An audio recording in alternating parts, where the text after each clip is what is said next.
अब हम डिस्कस करने जा रहे हैं परसेवरेंस रोवर की टेक्नोलॉजीज, इसकी इंस्ट्रूमेंटेशन और इसकी टेक्नोलॉजीज़ को हम बारी बारी डिस्कस करेंगे क्योंकि इसमें बहुत सी टेक्नोलॉजीज़ इस्तेमाल हो रही हैं। तो मैं जल्दी जल्दी आपको उनके नाम बताता हूं और फिर हम उनको शुरू कर देंगे। तो इसमें अल्ट्रावायलेट स्पेक्ट्रोमीटर यूज़ हो रहा है, हम देखेंगे वो क्या काम करता है, स्पेक्ट्रोमीटर का क्या काम है मरीख पर।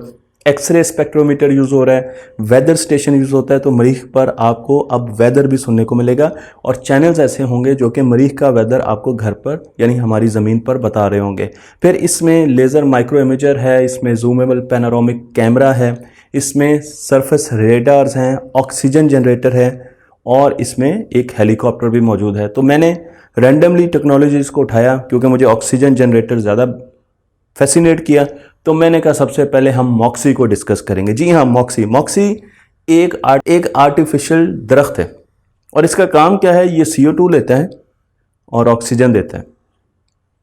दरख्त का काम क्या है, वो CO2 लेता है एटमॉस्फेयर से, ऑक्सीजन देता है। तो मॉक्सी भी CO2 लेगा मरीख की एटमॉस्फेयर से क्योंकि वहाँ पर 96% है ही CO2 और ये ऑक्सीजन देगा। और इसके ऑक्सीजन देने का फ़ायदा क्या होगा, दो फ़ायदे होंगे।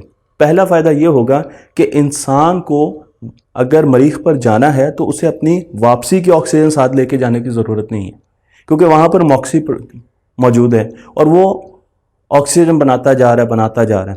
उसके रिवाइज्ड वर्जन हम भेजेंगे जो कि ऑक्सीजन बनाएंगे, इंसान अपने जाने की ऑक्सीजन लेकर जाएगा और फिर वहाँ पर रहकर मॉक्सी से ऑक्सीजन कलेक्ट करके वापस आएगा। इंसान को ज़िंदा रहने के लिए भी ऑक्सीजन की ज़रूरत है, लेकिन फ्यूल में भी ऑक्सीडाइज़र की ज़रूरत होती है ताकि आप उसकी कंबस्शन कर सकें। तो वो जो फ्यूल के लिए आपको ऑक्सीजन चाहिए वो भी मॉक्सी देगा।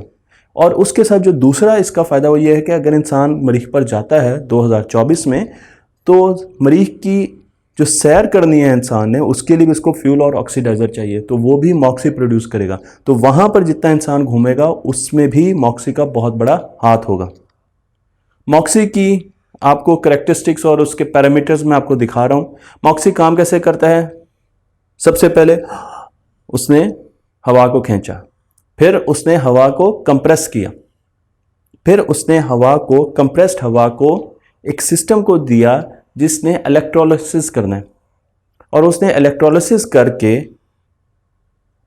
इस मॉलिक्यूल को तोड़ना है, कार्बन को अलग करना है, ऑक्सीजन को अलग करना है और ऑक्सीजन आउटपुट पर दे देनी है। इस इलेक्ट्रोलिसिस के लिए उसको बहुत ज़्यादा एनर्जी की ज़रूरत है, उसको तकरीबन 800 डिग्री सेंटीग्रेड टेम्परेचर की ज़रूरत है।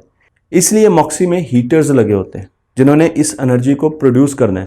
लेकिन अगर हीटर लगे हुए हैं तो हमें इसे गोल्ड से इंसुलेशन देनी होगी, अदरवाइज मॉक्सी अपने इर्द गिर्द के रोवर में जितने भी इंस्ट्रूमेंट्स लगे हुए हैं, जितने भी गैजेट्स लगे हुए हैं, उनको भी डैमेज कर देगा क्योंकि ये 800 डिग्री सेंटीग्रेड टेम्परेचर दे रहा है। तो गोल्ड का इस्तेमाल इसलिए किया जाता है कि वो हीट को एब्जॉर्ब कर लेता है और हीट को बाहर नहीं जाने देगा।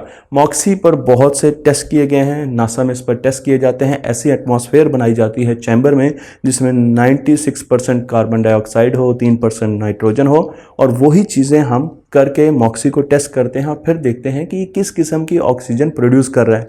मैं आपको यह भी बता दूं कि मॉक्सी का अगर आप समझ रहे हो कि इसका मतलब क्या है, ये इसका नाम है, इसे Mars oxygen in situ resource utilisation experiment कहते हैं। और आप इसकी तस्वीर देख सकते हैं तो ये 1 घंटे में 10 ग्राम ऑक्सीजन प्रोड्यूस कर सकता है जो इस वक्त हमने भेजा। एक छोटे एनिमल को, जानवर को, एक कुत्ते को 10 ग्राम ऑक्सीजन चाहिए 1 घंटे में, लेकिन एक सोए हुए इंसान को 20 ग्राम ऑक्सीजन चाहिए 1 घंटे के लिए। तो इसकी ऑक्सीजन हमारे लिए तो काफ़ी नहीं है और एक जागते हुए इंसान को या भागते हुए इंसान को तो ज़्यादा ऑक्सीजन चाहिए। इसलिए हम ये समझते हैं, नासा के साइंसदान ये समझते हैं कि इसे 200 गुना ज़्यादा हमें बड़ा करना पड़ेगा ताकि ये इंसान की जो शुरू की रिक्वायरमेंट्स हैं उनको पूरा कर सके। मैं आपको ये भी बता दूं कि इसकी जो पावर है, इसको पावर चाहिए वो 300 वाट रिक्वायरमेंट है। इसमें मुख्तलिफ़ किस्म के सेंसर्स लगे हुए हैं, इसमें मुख्तलिफ़ किस्म के कंपोनेंट्स लगे हुए हैं। आप इसका पूरा बॉक्स देख सकते हैं और इसे रोवर के अंदर ही रखा जाता है, तो ये रोवर के साथ साथ चलता है और जब एक मरतबा ये काम करता है तो रोवर की बैटरीज़ को ये 2 घंटे में ड्रेन कर देता है और फिर हमें रोवर की बैटरीज़ को चार्ज करना पड़ता है।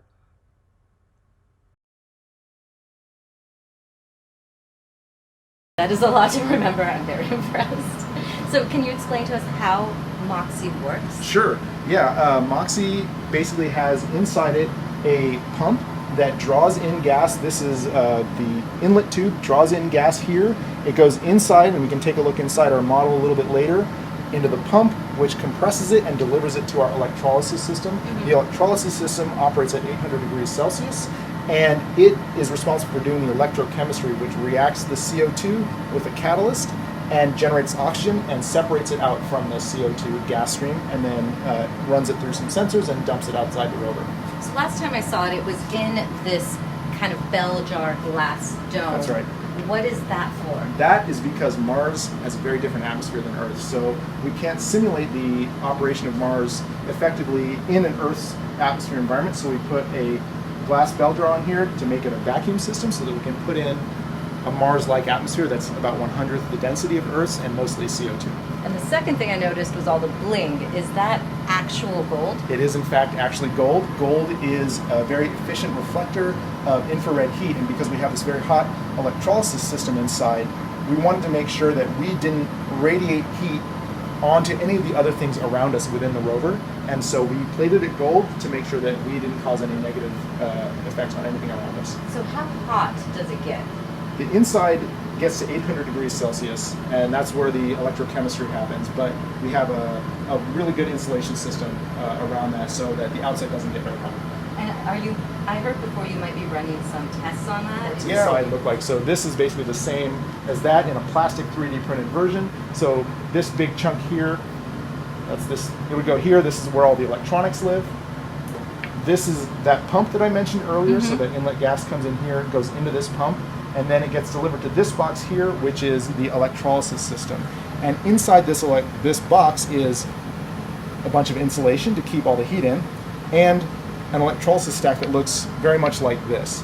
And so this is really the heart of Moxie right here. Is it lightweight? No, it's not. It's actually quite dense. It's Can I very, see? yeah, Okay. you can go ahead and pick it up. Oh, wow. Yeah. I did not expect it to be this heavy because Yeah. it looks light when you first see it. Right. So Well, I'm how- very strong.